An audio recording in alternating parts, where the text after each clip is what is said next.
feel low, you can still go. Even when you feel slow, you can still go.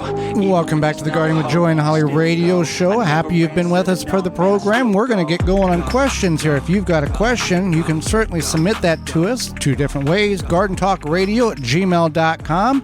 GardenTalkRadio@gmail.com, or you can give us a call on the Proclamation Hotline brought to you by Proclamation Goods, and that number is 1-800-927-SHOW, 1-800-927-7469. Proclamation Goods creates cookware for the eco-conscious home chef. Their pans are non-toxic, have a lifetime warranty, and are made right here in Wisconsin. Their award-winning stainless steel Proclamation Duo cookware set is a 12-inch skillet and a stock pot that doubles as a wok. Best of all, the skillet and stock pot hinge together to form a Dutch oven. It's 2 pans with the versatility of 10, empowering you to cook more with less. If you care about your health and strive for a more sustainable lifestyle, then Proclamation Goods is for you. Supplies limited, so order yours now at proclamationgoods.com. We're going to go to the Proclamation Hotline brought to you by Proclamation Goods, and Shannon has a question listening to us on WNAX 570 AM out of Yankton, South Dakota.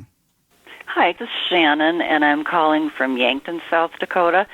That's the southeastern corner of South Dakota, and I was wanting to know what I could plant that would be pretty and ornamental, not necessarily fruits, vegetables, but just something real pretty and ornamental that I could plant on the west side of a shed in our yard. It's shaded most of the day, and I've been watching, and it doesn't really get light until the afternoon. Around 2 o'clock is when it really gets hit with the afternoon light.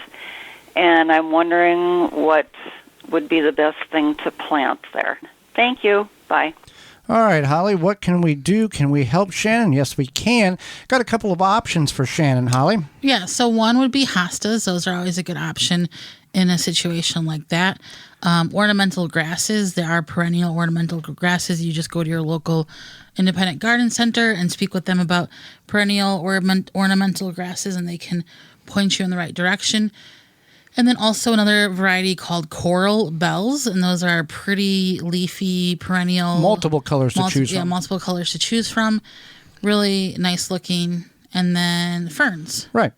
Don't want anything like a tree or anything there because it's next to the building, but something that'll come back year after year, minimum maintenance, and you will enjoy that very much. Let's go back to the Proclamation Hotline brought to you by Proclamation Goods and go over to Colorado to talk to Nancy, who's listening to us on the Roar of the Rockies, KHNC 1360 AM. Hello, yes, my name is Nancy, and I am located in Colorado.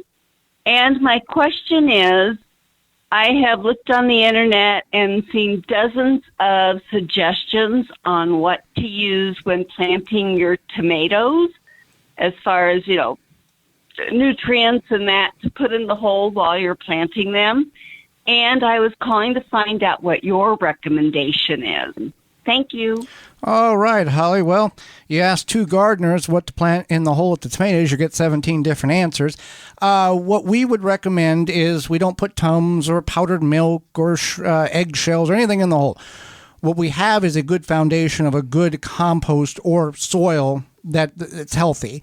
And we do add fertilizer. We add organic fertilizer. All balanced. All purpose. Yeah. So something like a 10-10-10 or less. Right.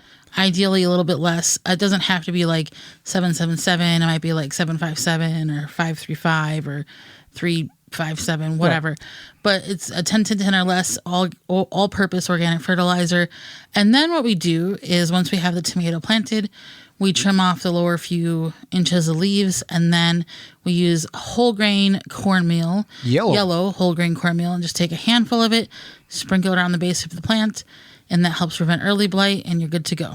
Yes, so nothing fancy. Just follow the recommended rates on the back of the fertilizer bag. Just because it says 2 tablespoons doesn't mean 4 is better. You can actually damage and cause more problems with that. So that being said, can you eat beet greens, Holly? You certainly can. You don't want to eat the stem. I tried that. That wasn't no good. At a mature state. Now we're talking if at an immature state or a baby green type size, right? Yeah. So if you have younger plants, you can certainly eat the beet greens. They are going to be more tender. have more a little bit of I don't know, taste.